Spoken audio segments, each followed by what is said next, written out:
Nous sommes partis en Alaska pour étudier les formations géologiques. Nous avons fini par trouver l'entrée d'une ville qui n'aurait pas dû exister. Nous étions 4. J'étais le chef du groupe, responsable de la coordination générale et de la sécurité. Corinne était notre géomètre. Elle travaillait avec les cartes, le GPS et tout ce qui avait trait au positionnement précis sur le terrain. Alistair était géologue. Il était chargé d'analyser les roches, les carottes et les données du géoradar. Et puis il y avait Rice, qui s'occupait de la logistique et de l'équipement, du générateur au téléphone satellite. Nous travaillions sous contrat pour une société minière qui avait besoin d'une exploration géologique détaillée d'une région reculée et pratiquement inexplorée au cœur de l'Alaska. Le travail était classique. Un hélicoptère nous déposait avec le matériel, nous installions le camp de base, nous passions 3 à 4 semaines à collecter des données, puis on venait nous chercher. Nous avions déjà fait cela plusieurs fois. Les 2 premières semaines, tout s'est déroulé comme prévu. Nous avons installé le camp, organisé la vie quotidienne et calibré l'équipement. Rice a démarré le générateur, j'ai vérifié la communication. Le téléphone satellite fonctionnait bien, nous contactions la base à Fairbanks tous les 2 jours pour signaler que tout allait bien. Le temps était supportable pour cette période de l'année, fin juillet. Les journées étaient longues, presque sans nuit. Le travail était monotone. Corinne dressait une carte détaillée du terrain, en y indiquant les points de forage. Alistair et moi nous occupions du géoradar. Nous l'avons installé sur une plateforme spéciale ressemblant à un traîneau et l'avons transporté selon des itinéraires prédéfinis. L'appareil scannait le sol jusqu'à une profondeur de 100 mètres et nous obtenions sur l'écran de l'ordinateur portable une image détaillée de ce qui se trouvait sous terre. Couches de roches, cavités, lentilles de glace. Chaque soir, nous nous réunissions dans la tente réfectoire, dînions, traissions les données recueillies pendant la journée et planifions le travail du lendemain. Rien d'inhabituel, juste la routine. Le problème a commencé le 13e jour. Nous travaillions dans le secteur nord de notre carré, dans une forêt dense où le sol était marécageux et où il était difficile de se déplacer. Alistair, qui surveillait les indications du géoradar, s'est arrêté et m'a appelé. Sur l'écran, parmi les lignes chaotiques et naturelles des couches géologiques, quelque chose d'autre apparaissait. C'était une ligne parfaitement droite. Elle ne se courbait pas, ne s'interrompait pas, ne changeait pas d'épaisseur. Elle allait d'ouest en est, aussi loin que notre scan le permettait, puis s'éloignait. Alistair a dit que cela n'existait pas. Les couches naturelles, même les plus régulières, présentent toujours de légères courbures, des failles, des variations de densité. Cette ligne était quant à elle d'une géométrie parfaitement artificielle. On aurait dit que quelqu'un l'avait tracée sous terre à l'aide d'une règle. Elle se trouvait à environ 40 mètres de profondeur. Nous avons vérifié l'équipement. J'ai pensé qu'il s'agissait d'une panne, d'une interférence provenant de notre générateur ou d'autre chose. Nous avons redémarré le système et recalibré le radar. Nous avons repassé une fois de plus sur la même zone. La ligne était toujours là, tout aussi régulière, nette et artificielle. Rice a émis l'hypothèse qu'il pouvait s'agir d'une ancienne canalisation ou d'un câble qui ne figurait pas sur les cartes. Mais qui aurait pu installer quelque chose à une telle profondeur, dans un endroit totalement sauvage et inaccessible, à des centaines de kilomètres de la habitation la plus proche? Et surtout, le géoradar indiquait que l'objet à l'origine de cette ligne était massif. Sa largeur était d'au moins 10 mètres. Cela ne pouvait pas être un câble. Nous avons passé le reste de la journée à longer cette anomalie. Nous avons parcouru environ 2 miles vers l'est et la ligne restait inchangée. Elle continuait tout droit, sans tenir compte du relief au-dessus d'elle. Collines, ruisseaux, forêt dense. C'était comme si elle se trouvait dans une autre dimension. Le soir, au camp, nous n'avons parlé que de cela. Alistair était extrêmement excité.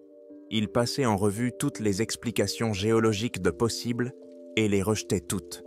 Daiki, silice, formation cristalline. Rien ne pouvait donner une forme aussi parfaite sur plusieurs kilomètres. Corinne vérifia toutes les cartes à notre disposition. Topographiques, géologiques, militaires. Aucun objet n'était répertorié dans cette zone. Absolument rien. Le territoire était considéré comme totalement désert. Rice était sceptique et nerveux. Il ne cessait de rappeler que nous nous écartions du plan de travail, que nous perdions du temps et du carburant pour le générateur à étudier quelque chose qui ne faisait pas partie de notre mission. Il avait raison du point de vue du contrat, mais nous ne pouvions pas simplement ignorer cela. Nous avons décidé de consacrer une journée supplémentaire à cette anomalie. Si nous ne trouvions pas d'explication, nous reviendrions à notre travail principal. Le lendemain, nous avons décidé de suivre la ligne vers l'ouest. Nous n'avons emporté que le strict nécessaire. De la nourriture, de l'eau, un géoradar léger et du matériel pour prélever des échantillons de sol. Après 3 heures de marche, nous avons commencé à remarquer des anomalies à la surface. Des arbres. Dans la forêt, ils poussent de manière chaotique. Mais ici, dans un couloir étroit, juste au-dessus de la ligne souterraine, ils poussaient différemment, comme si quelqu'un les avait plantés en rangées, régulières. Cela n'était pas immédiatement perceptible, mais lorsque Corinne utilisa un télémètre laser, elle confirma que la distance entre les troncs était presque identique. Et autre chose, il n'y avait presque pas de sous-bois, seulement de grands sapins droits et de la mousse sur le sol. Un pas à côté de ce haut couloir, et on retrouvait la forêt habituelle, dense et impénétrable. C'était extrêmement étrange. Il n'y avait pas non plus d'animaux en vue, ni d'odeur. D'habitude, dans la taïga, il y a toujours des bruissements, des cris d'oiseaux. Ici, c'était le silence complet. Pas oppressant, pas sinistre, juste l'absence de son. Comme si nous étions entrés dans une pièce insonorisée. Corinne sortit son magnétomètre.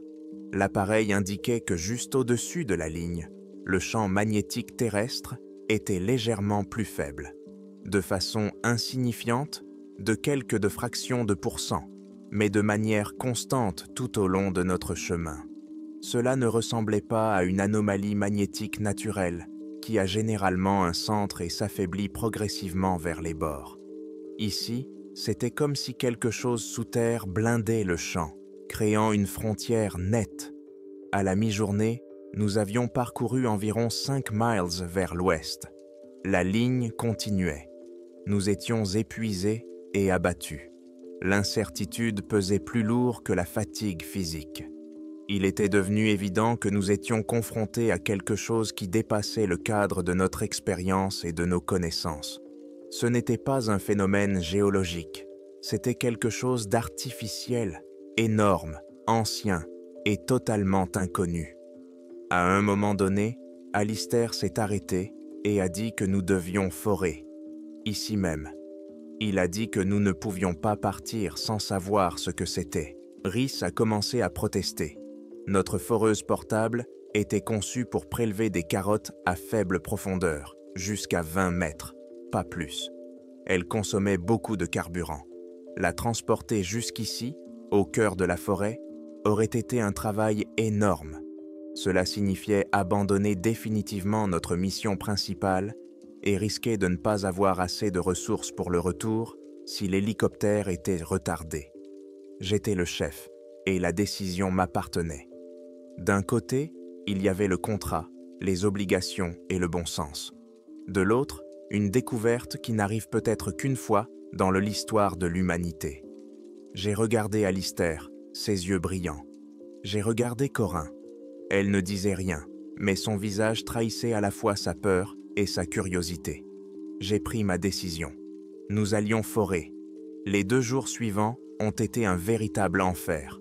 À 4, nous avons transporté les lourdes pièces de la foreuse à travers la forêt, sur plusieurs kilomètres.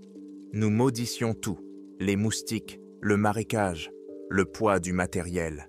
Rhys ne nous adressait pas la parole, Il faisait son travail en silence, mais on voyait qu'il était en colère.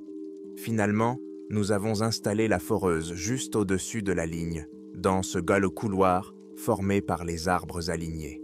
Nous avons démarré le moteur et la foreuse a commencé à creuser dans le sol. Les premiers mètres ont été faciles. Terre, argile, pergélisol.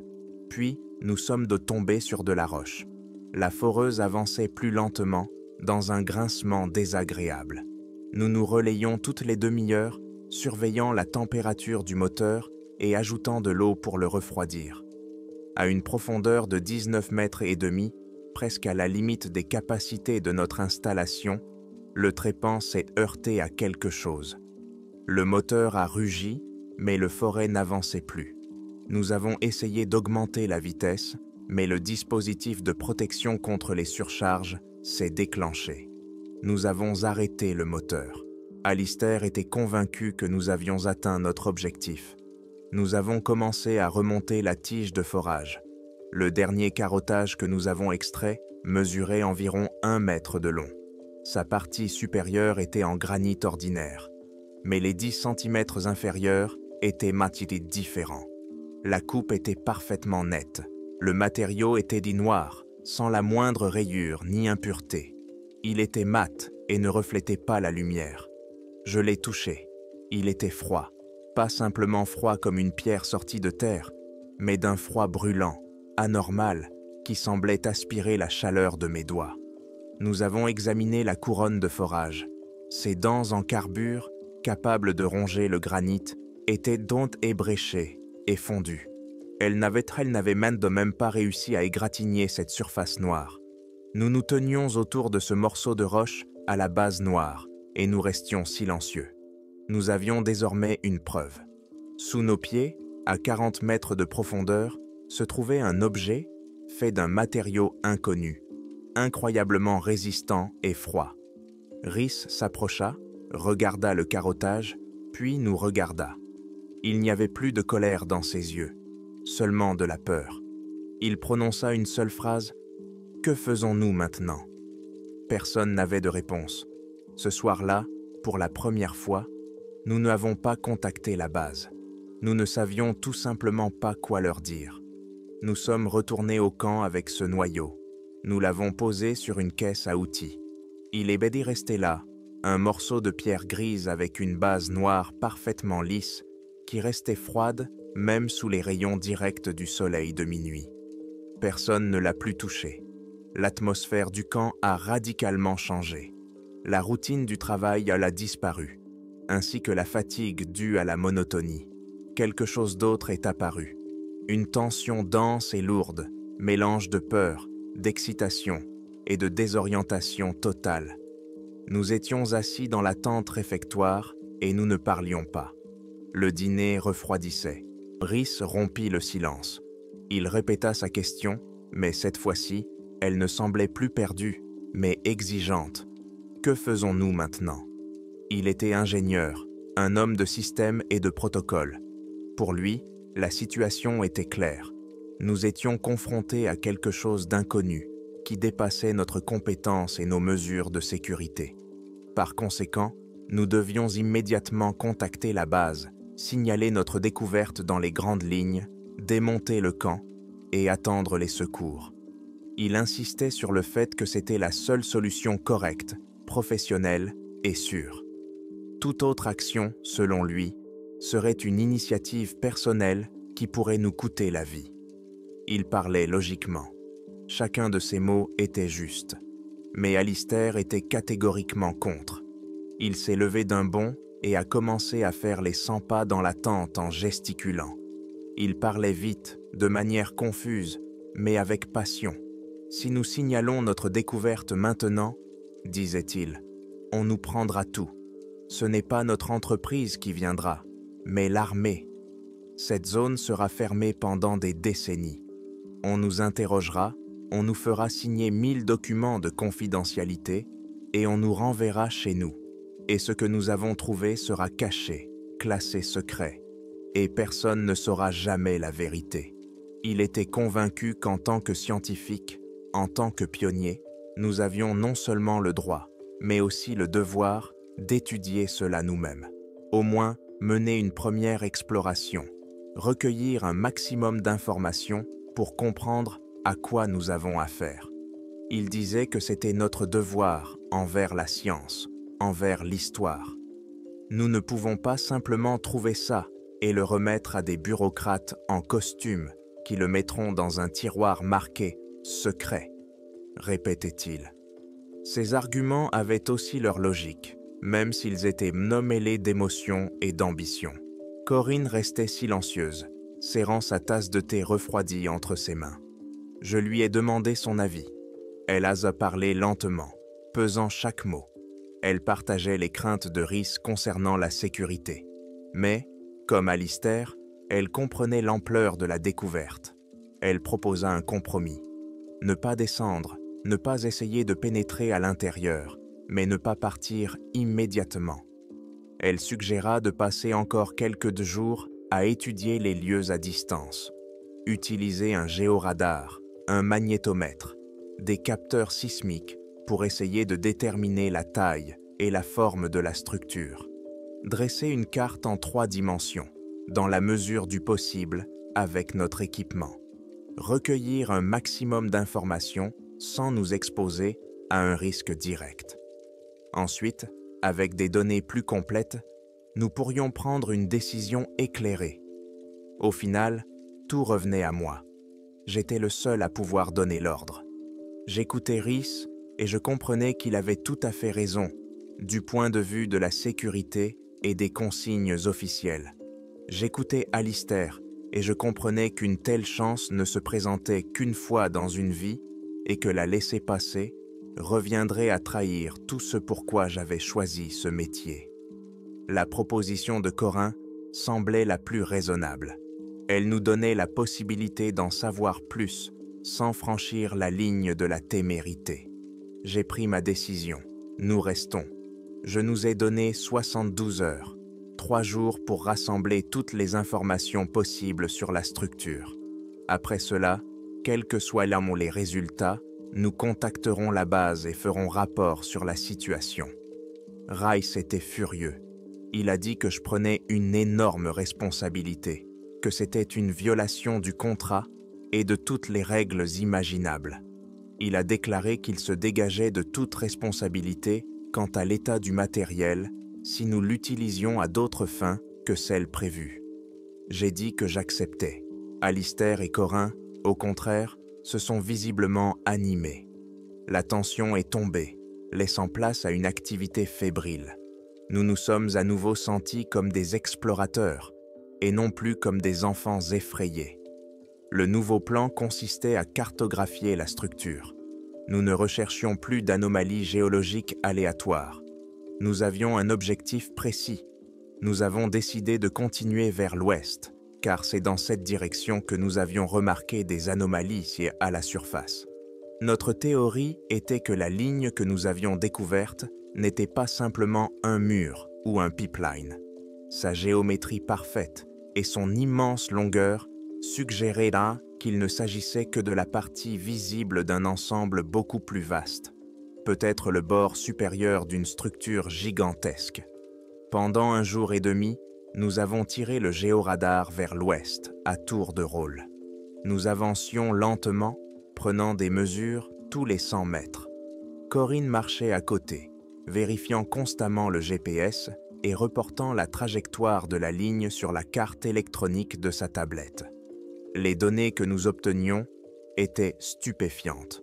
Après avoir parcouru environ 4 miles, nous avons découvert que la ligne n'était plus parfaitement droite. Elle commençait à se courber. Ce n'était pas une courbure accidentelle, ni une faille géologique. C'était un arc régulier, mathématiquement calculé. Corinne a fait ses calculs. D'après la courbure, nous avancions le long du bord d'un cercle d'environ 3 miles de diamètre. 3 miles, une structure gigantesque, parfaitement ronde, enfouie sous terre au cœur de l'Alaska. Cette idée me dépassait. À la fin du 2e jour, les données ont recommencé à changer. L'objet, qui reposait stable à une profondeur de 40 mètres, a commencé à remonter vers la surface. Lentement, mais sûrement. À chaque kilomètre parcouru, la profondeur diminuait. 35 mètres, 30, 25. Le paysage autour de nous changeait également. La forêt dense aux arbres anormalement réguliers a pris fin. Nous sommes arrivés sur le versant d'une colline large et douce, parsemée de pierres. Le sol semblait avoir été retourné. D'énormes rochers, des morceaux de roche, des arbres déracinés. Tout était mélangé dans un chaos total, comme si un gigantesque glissement de terrain s'était produit ici ou que quelque chose avait explosé sous terre. Il était encore plus difficile d'avancer. Nous trébuchions, escaladions les décombres. Le géoradar indiquait que le bord de la structure se trouvait à seulement 10 mètres sous nos pieds. Et c'est là, au milieu de ce chaos, que nous l'avons trouvé. C'était une cuvette, petite, d'une vingtaine de mètres de diamètre, pas plus. Elle n'était indiquée sur aucune carte.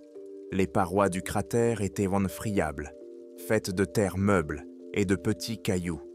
Tout cela s'enfonçait dans un trou noir comme de l'encre. En approchant du bord, nous avons senti le froid. Ce froid familier, celui des carottes, un froid mort, aspirant toute chaleur, qui montait de l'obscurité. Alistair a immédiatement allumé le géoradar. Les données ont confirmé ce que nous avions déjà compris. Le cratère s'était formé exactement au-dessus du bord de la structure. Ici, à cet endroit, la partie supérieure de l'objet avait été détruite ou présentait une sorte d'ouverture technologique. Le glissement de terrain que nous voyions tout autour avait manifestement ouvert ce passage, dévoilant ce qui était resté caché pendant des millénaires. Nous avions trouvé l'entrée. Nous nous tenions au bord de ce trou dans le sol. Notre délai de 72 heures allait expirer dans quelques heures. Selon notre accord, nous devions faire demi-tour, retourner au camp et appeler l'hélicoptère. Rhys se tenait un peu à l'écart. Il ne s'approchait même pas du bord. Il a simplement dit « Le temps est écoulé ». Alistair regardait dans le vide, dans l'obscurité. Son visage était pâle, mais ses yeux brillaient. Il a dit qu'on ne pouvait pas partir, pas maintenant, pas alors qu'on était à 2 doigts de la réponse. Il a dit qu'il était prêt à descendre seul, si on avait peur. Corinne regardait tour à tour Alistair et le trou dans le sol. Elle ne disait rien, mais je voyais qu'elle luttait contre elle-même. Sa curiosité scientifique luttait contre son instinct primitif de survie. J'ai regardé ma montre, puis, vers le bas, dans l'obscurité glaciale. Rhys avait raison, notre accord avait expiré. Mais Alistair avait raison aussi. Partir maintenant serait une trahison. Je me suis approché de mon sac à dos et j'ai sorti une corde d'alpinisme et une lampe de poche. J'ai dit « Rhys, tu restes en haut pour assurer et communiquer. Alistair, Corinne et moi, on descend, juste pour inspecter. Pas plus d'1 heure. » Ce fut la décision la plus difficile de ma vie. Rhys ne discuta pas. Il me regarda, puis Alistair hocha la tête et alla chercher son sac à dos pour prendre une corde de sécurité. C'était tout lui. Il pouvait ne pas être d'accord, trouver notre décision folle, mais un ordre était un ordre, et il faisait son travail à la perfection. À 3, Alistair, Corinne et moi, nous avons commencé à nous préparer pour la descente. Nous travaillions en silence, concentrés. Nos mouvements étaient isolés précis, presque automatiques, comme à l'entraînement. Nous avons enfilé nos systèmes d'assurage et vérifié nos mousquets. Chacun a pris 2 lampes, une frontale et une à main, comme lampe de secours. J'ai fixé la radio à ma ceinture pour communiquer avec Rhys et j'ai vérifié qu'elle était chargée. Alistair a pris le sac contenant les conteneurs pour les échantillons et l'analyseur multigaz, une procédure standard lors de l'entrée dans tout espace clos, afin de vérifier la composition de l'air. Corinne a pris sa tablette protégée pour essayer de dresser un plan des lieux, si cela s'avérait possible. Les préparatifs n'ont pas pris plus de 15 minutes, mais pendant ce temps, la tension était presque palpable. Nous étions au bord du précipice, et savions que nous allions faire un pas vers l'inconnu. Rhys fixa l'extrémité de la corde à un gros rebord rocheux, solide à quelques mètres du bord du cratère, et vérifia le nœud à 3 reprises. Il dit « La sécurité est assurée. La radio fonctionne. Je vous appellerai toutes les 10 minutes.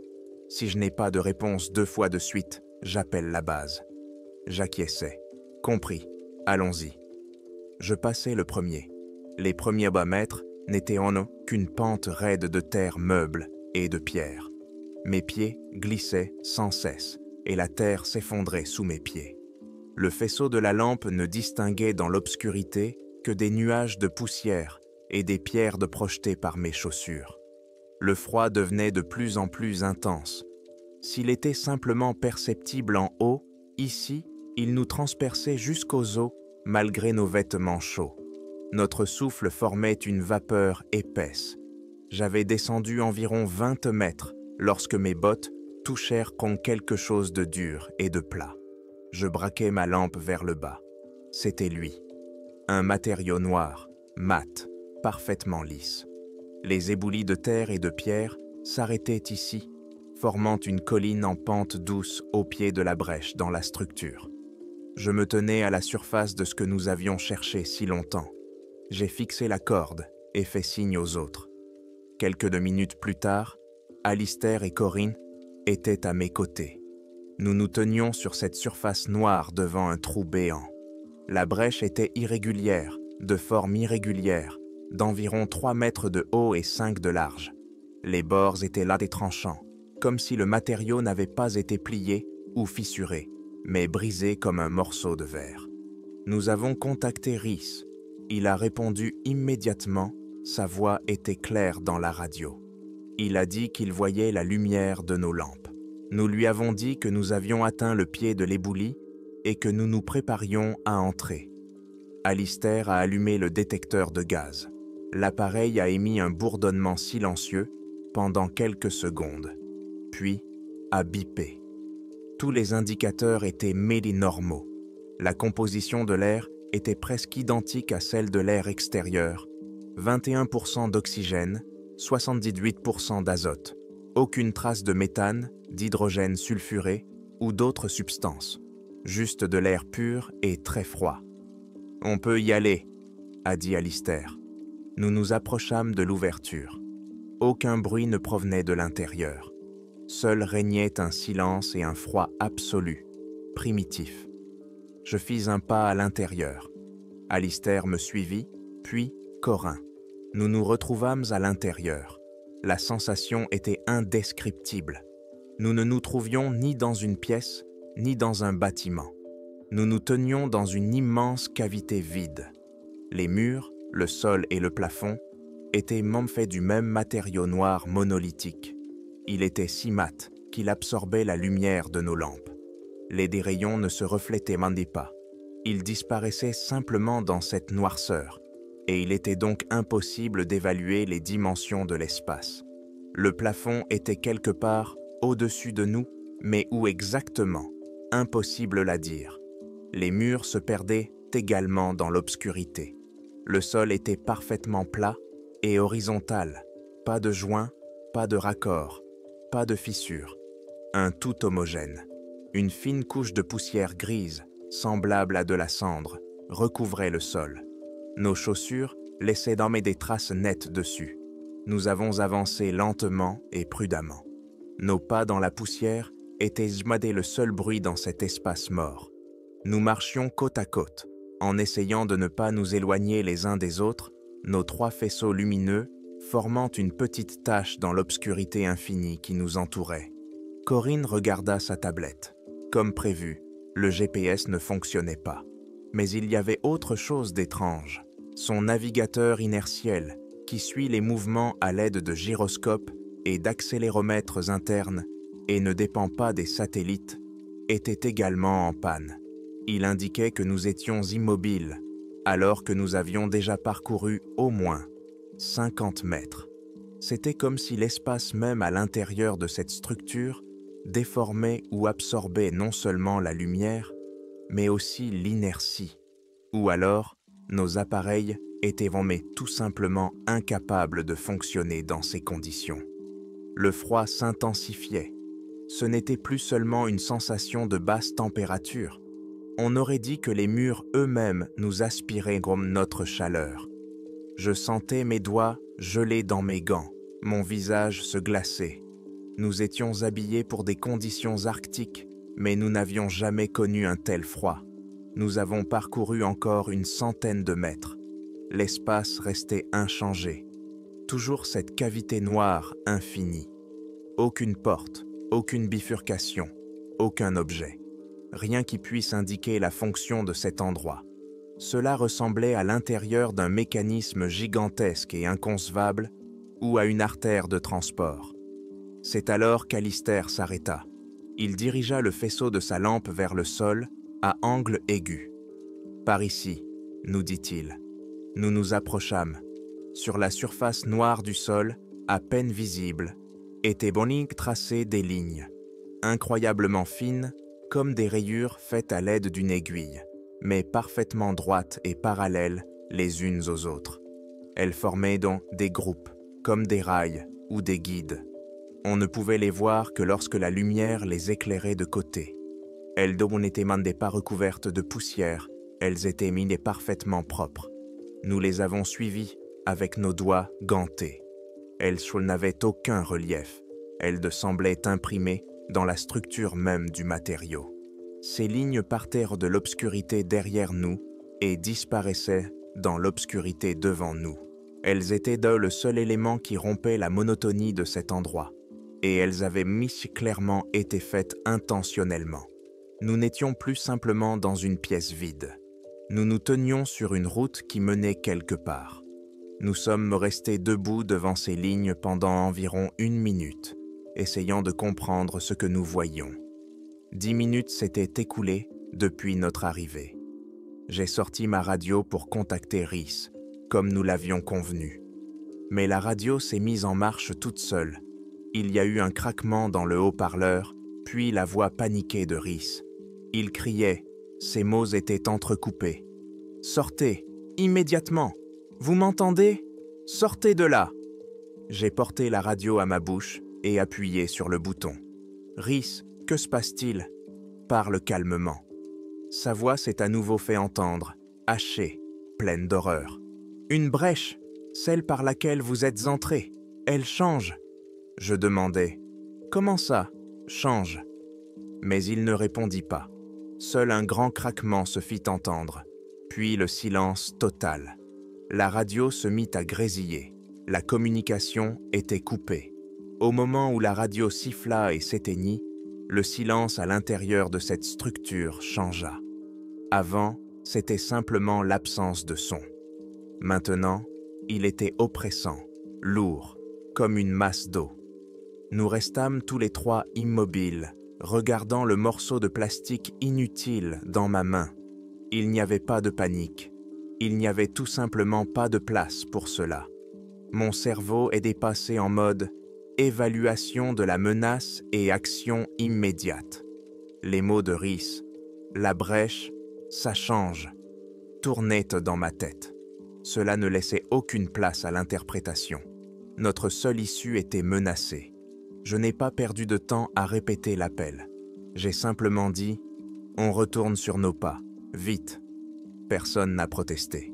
Même Alistair, qui quelques secondes auparavant regardait avec admiration les lignes mystérieuses sur le sol, s'est retourné sans un mot. La curiosité scientifique s'était évaporée en un instant, remplacée par l'instinct le plus primitif. Nous nous sommes mis à courir. Nous avons suivi nos propres traces dans la poussière grise.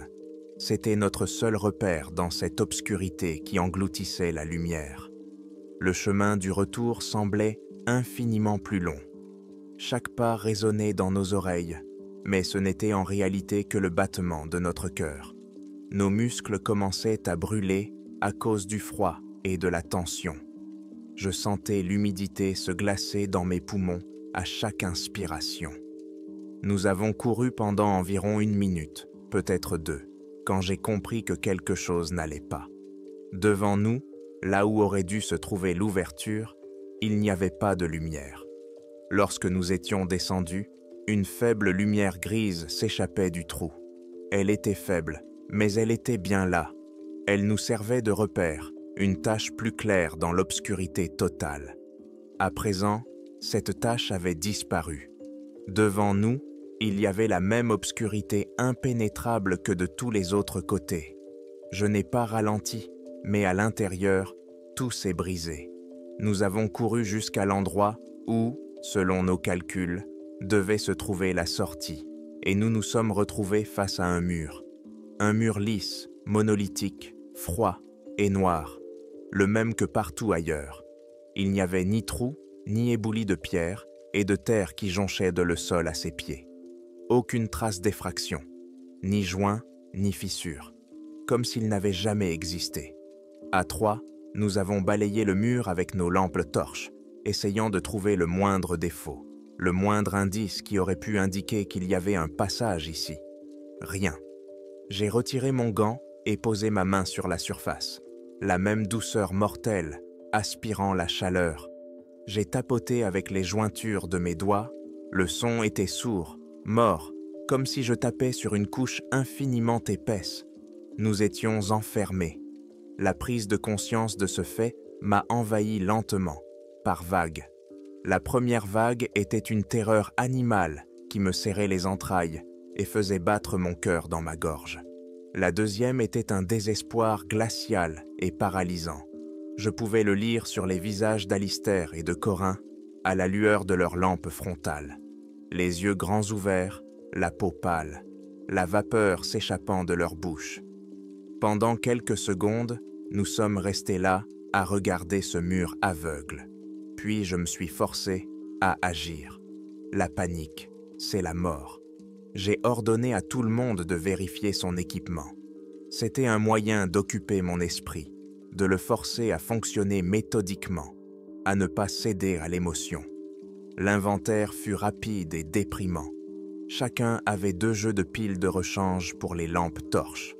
Cela nous donnait environ 20 à 30 heures de lumière, en utilisant avec parcimonie.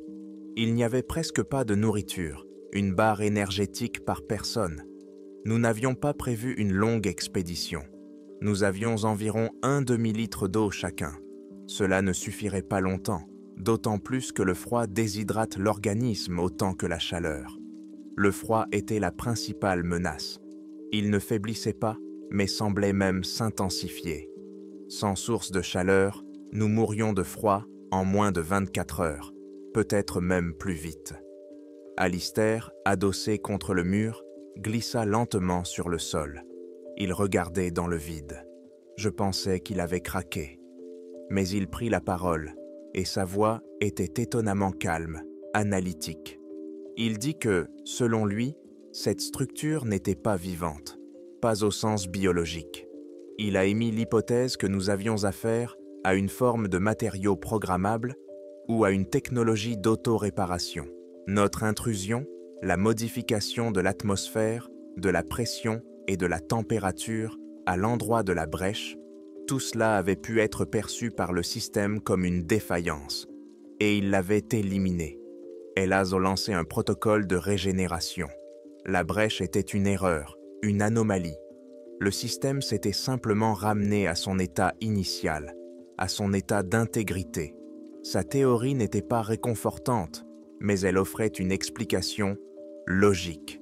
Il ne s'agissait pas d'un acte d'agression à notre encontre. Nous n'étions pas plus importants que des bactéries de tomber dans une plaie. Le système s'était simplement soigné en nous emmurant à l'intérieur. C'était encore plus effrayant qu'une intention malveillante.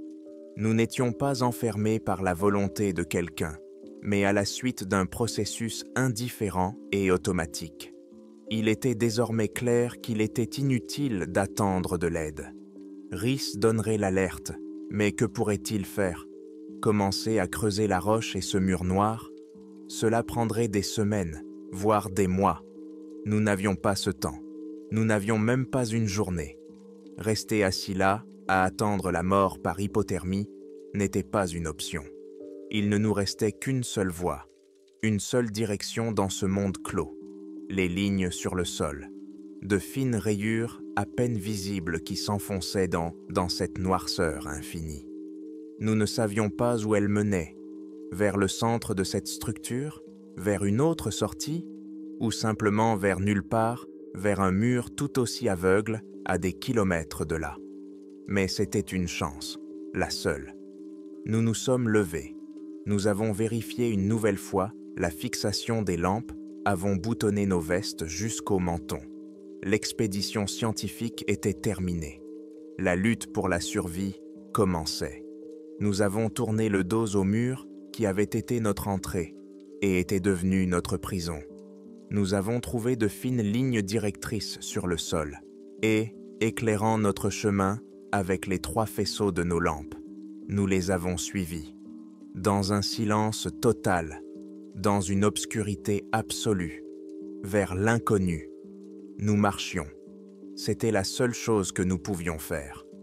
Pas à pas, en suivant les lignes à peine visibles sur le sol noir. Le temps avait cessé d'exister. Dehors, dans notre monde, les heures pouvaient s'écouler. Un nouveau jour pouvait se lever, mais ici, dans ce ventre fait d'une matière inconnue, il n'y avait que l'éternité. Nous nous orientions à l'aide de nos montres. J'ai instauré une règle stricte. Toutes les 50 minutes de marche, 10 minutes de repos. Il était impossible de s'asseoir, le sol absorbait la chaleur instantanément. Nous nous arrêtions simplement, adossés les uns aux autres, afin de conserver un peu de chaleur. Nous parlions peu. Les conversations exigeaient de l'énergie, dont nous n'avions presque plus. Et puis, de quoi aurions-nous pu parler? Discuter de notre situation était inutile et ne faisait qu'accroître notre peur. Nous étions concentrés sur nos pas. Jambe droite, jambe gauche. Ne pas dévier de la ligne, ne pas se laisser distancer. Nous avons réglé nos lampes sur le mode le plus économique. Elles diffusaient un faible faisceau lumineux qui suffisait à peine à éclairer le sol sur quelques mètres devant nous. Tout le reste était plongé dans une obscurité totale. Le froid était devenu notre compagnon permanent. Il s'était infiltré sous nos vêtements, dans nos muscles, dans nos os. Mes doigts et mes orteils étaient engourdis, je ne les sentais plus. Mes pensées étaient zonantes, lentes et confuses. La moindre décision, comme celle de boire une gorgée d'eau maintenant ou dans 10 minutes, demandait un effort mental considérable. Au bout de 3 heures, si j'en croyais ma montre, nous avons remarqué le premier changement. Des lignes. La voie que nous suivions n'était plus la seule. Dans l'obscurité, sur le côté, à un angle parfait de 45 degrés par rapport à l'épumée, un autre groupe de lignes identiques s'est joint à elle. Une demi-heure plus tard, une 3e est apparue. Puis, d'autres encore. Bientôt, nous marchions sur une surface sillonnée par des dizaines, voire des centaines de ces pistes parallèles. Elles se croisaient, se séparaient et se rejoignaient à nouveau, formant un motif géométrique extrêmement complexe. Cela ressemblait à une gigantesque station de tri ou à un schéma de réseau neuronal. Nous avons décidé de ne pas bifurquer et de suivre notre chemin initial, de peur de nous perdre dans ce labyrinthe. Nous ne savions pas si c'était le bon choix, mais c'était au moins un choix. Puis, quelque chose d'autre a changé. Le sol a cessé d'être parfaitement horizontal. Il a pris une inclinaison à peine perceptible, mais constante, vers le bas. Au début, j'ai pensé que c'était la fatigue qui me faisait dévier. Mais Corinne a sorti de sa poche un petit niveau à bulles qu'elle utilisait pour calibrer son équipement. La bulle d'air s'est lentement mais sûrement déplacée du centre. Nous descendions. L'air aussi était différent. Il était toujours aussi glacial, mais il y avait du mouvement. Ce n'était pas du vent, ni un courant d'air. C'était un lent déplacement global de masse d'air, comme si nous étions sortis d'un tunnel étroit pour entrer dans un espace d'une taille inimaginable. Nous avions l'impression qu'un dôme de cathédrale géante s'était ouvert au-dessus de nous. Et bien que nous ne voyions toujours rien d'autre que le sol sous nos pieds, notre perception de l'échelle avait changé. Nous n'étions plus dans un couloir. Nous étions ailleurs, Nous avons marché encore environ 1 heure sur cette pente douce. Puis, les faisceaux de nos lampes ont cessé d'éclairer le sol devant nous. Ils s'enfonçaient simplement dans le vide. Nous avons ralenti le pas et avancé prudemment. Nous sommes arrivés au bord. Nous nous tenions sur une large plateforme ou un balcon qui surplombait le vide. En bas, à perte de vue, il n'y avait rien, seulement une noirceur absolue et infinie. Nous nous sommes approchés du bord et avons éclairé vers le bas. Et alors, nous avons vu. C'était une ville. En bas, dans les profondeurs, se perdait dans l'obscurité des bâtiments. Leurs contours étaient à peine discernables, silhouettes sombres se découpant sur un vide encore plus sombre. Ce n'étaient pas des bâtiments humains, des formes géométriques gigantesques et parfaites, des cubes de la taille des gratte-ciels terrestres, des blocs rectangulaires allongés s'étendant dans l'obscurité sur des kilomètres, des pyramides pointues et des ziggourats reliées entre elles par de larges ponts. Tout était fait du même matériau noir qui absorbait la lumière. Il n'y avait pas une seule fenêtre, pas une seule source de lumière, aucun signe de vie ou de mouvement. C'était un nécropole mort, silencieux et colossal. L'échelle était inimaginable. Cela brisait l'esprit. Nous n'étions pas seulement des fourmis. Nous étions des microbes, au bord d'une carte mère de la taille d'un continent. Les lignes que nous suivions ne s'arrêtaient pas au bord de cette plateforme. Elles se prolongeaient sur la surface d'une rampe géante qui descendait en pente douce vers cette ville des ombres. Nous comprenions maintenant d'où venait le froid. Il n'était pas simplement présent ici. Il provenait de cette ville. Elle rayonnait de froid comme une étoile rayonne de lumière. C'était peut-être un sous-produit d'un processus inconnu qui maintenait son existence, ou peut-être était-ce son état naturel. Nous nous tenions au bord, regardant vers le bas. La fatigue, la faim, le froid, tout cela passa au second plan face à ce que nous voyions. Nos problèmes de personnel devinrent insignifiants. Nous n'avions presque plus de batterie. Nous n'avions rien à manger. Nous n'avions presque plus d'eau. Rester ici, sur cette plateforme, signifiait une mort certaine par hypothermie en quelques heures. La seule issue était la rampe qui menait vers le bas. Au cœur de cette ville, impossible. Personne ne dit un mot. Nous nous sommes simplement regardés. Dans les yeux d'Alistair, il n'y avait plus d'enthousiasme scientifique, seulement une fatigue infinie et de l'horreur. Corinne pleurait silencieusement, ses larmes gelant sur ses joues. Nous n'avions pas le choix. Il n'y avait que le chemin que nous offrait cette structure. J'ai fait un pas en avant, sur la rampe. Les autres m'ont suivi. 3 minuscules silhouettes, leurs lampes de poche vacillantes, ont commencé à descendre la route large comme une autoroute vers une ville morte, plus froide que le vide de l'espace. La descente de la rampe ressemblait à une plongée dans un océan de pétrole figé. Plus nous descendions, plus les bâtiments sombres autour de nous devenaient oppressants et immenses. Ils cachaient tout, transformant l'espace au-dessus de nos têtes en étroite bande d'une noirceur encore plus dense. Nous marchions comme des automates. Nos jambes bougeaient toutes seules. Notre esprit était presque éteint. Le froid était si intense que je ne sentais plus la douleur, seulement un engourdissement total de tout mon corps. Notre coordination était perturbée. Nous avons trébuché plusieurs fois sur le sol, parfaitement plat, sommes tombés, nous sommes relevés péniblement et avons continué à avancer. Nous savions que si nous nous arrêtions, nous ne pourrions plus nous relever. Nous avancions par inertie, guidés par le seul programme qui restait dans nos corps: survivre. Nous avons atteint le pied de la rampe.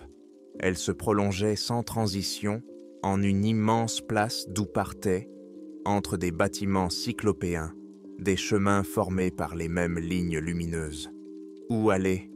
Tous les chemins semblaient identiques, tous menaient à la même obscurité. Il nous restait peut-être une demi-heure de lumière grâce à notre dernier jeu de piles. Ensuite, ce serait l'obscurité totale et une mort rapide. Nous étions indécis lorsque Corinne, qui marchait légèrement devant nous, s'arrêta. Elle leva la main et nous montra quelque chose devant nous. L'un des bâtiments, juste devant nous, était différent des autres. Si tous les autres étaient des blocs monolithiques et aveugles, celui-ci avait une ouverture à sa base. Un rectangle parfait de vide sombre, haut de 20 mètres et large d'environ 40. C'était le premier détail architectural, à part les lignes sur le sol, que nous rencontrions. Mais il y avait plus important. Le froid intense qui nous aspirait la vie ne venait pas de là. Près de l'ouverture, il était moins intense.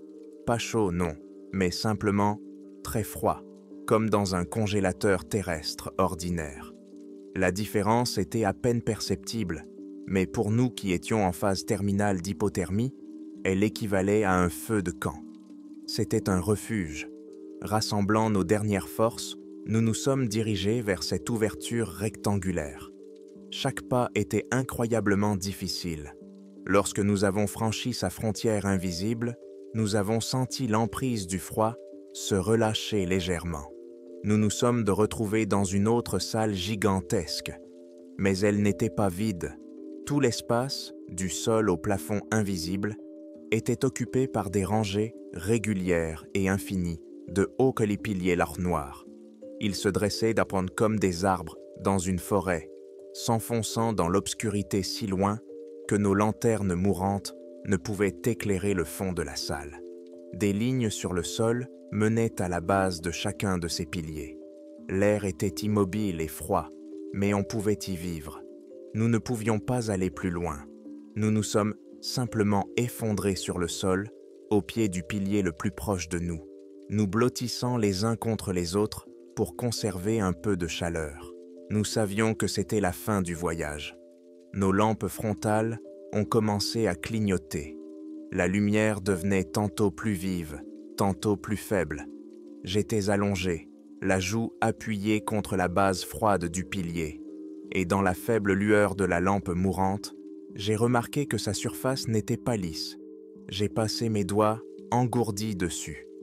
Toute la surface du poteau était recouverte d'un relief microscopique incroyablement complexe. Ce n'était ni de la sculpture, ni de l'écriture. Cela ressemblait à une texture, à un motif tridimensionnel composé de milliards d'éléments minuscules. Alistair, qui gisait à côté de moi et respirait à peine, murmura. Un entrepôt. C'est comme la surface d'un disque. Il était géologue, mais il comprit. Nous n'étions ni dans une ville, ni dans un temple. Nous étions à l'intérieur d'une machine, d'une bibliothèque, d'archives. Chacun de ces piliers était un support d'information d'une densité inimaginable. À ce moment-là, ma lampe clignota une dernière fois et s'éteignit. Une seconde plus tard, celles de Corinne et d'Alistair s'éteignirent à leur tour. Nous fûmes plongés dans une obscurité totale, absolue, impénétrable. Et le silence. Je fermais les yeux. Étrangement, je n'avais plus peur. Seul régnait le calme et une douce résignation face à l'inévitable. Nous avions fait tout ce que nous pouvions. Nous étions allés jusqu'au bout. Je pensais à Risa, qui était restée en haut. J'espérais qu'elle appellerait à l'aide. Mais quelle importance maintenant! Je sentais ma conscience s'évanouir, se dissoudre dans le froid et l'obscurité. Et là, dans ce silence total, le dernier événement s'est produit. Le poteau contre lequel je m'appuyais a commencé à vibrer doucement, presque sans bruit. Ce n'était pas une vibration, mais plutôt un infrason que je ressentais dans tout mon corps. Et la surface sous ma paume, celle qui était recouverte d'un motif microscopique, a commencé à se réchauffer, très légèrement, à peine 1 degré, pas assez pour nous réchauffer, pas assez pour nous sauver, juste assez pour nous faire comprendre que le processus avait commencé. La machine avait détecté notre présence. Les archives avaient recommencé à lire de nouvelles données. À ce moment précis, j'ai tout compris. Nous n'étions pas des explorateurs. Nous n'étions pas des pionniers ayant découvert une civilisation perdue. Nous n'étions que de l'information. Tout notre parcours, nos peurs, nos décisions, nos souvenirs, notre biologie, tout était simplement scanné, et enregistré à cet instant précis. Nous n'avions pas trouvé la bibliothèque. Nous étions devenus sa nouvelle pièce d'exposition.